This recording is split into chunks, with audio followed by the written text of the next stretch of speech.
Hachette Audio presents The Masters, curated audio excerpts, historic recordings with Lennon, Jagger, Townshend, Garcia, Bono, and Springsteen.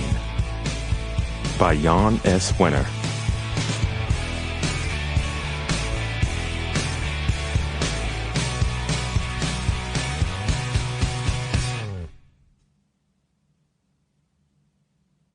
Introduction. My search for rock and roll.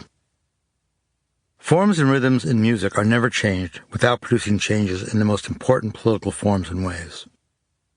The new style quietly insinuates itself into manners and customs, and from there it issues a greater force. It goes on to attack laws and constitutions, displaying the utmost impudence, and it ends by overthrowing everything, both in public and in private. Plato. Ralph Gleason used those lines to preface an essay he wrote in 1967 for the American Scholar, a piece he titled Like a Rolling Stone. Ralph was one of the co-founders of Rolling Stone, and his essay laid out our aesthetic and ethical underpinnings. To us, the artists were the moral compass of society, the gatekeepers of truth.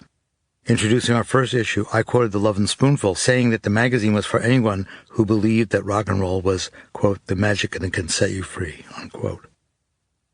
It was unequivocally black music, rooted directly in slavery, and therefore unequivocally American music. This music was from the cotton fields of the Mississippi Delta, whence sons of slaves and sharecroppers, like Muddy Waters and Howlin' Wolf, migrated north and electrified the blues. The music was also rooted in the gospel of the black churches, where souls were stirred and lifted up in mighty clouds of joy.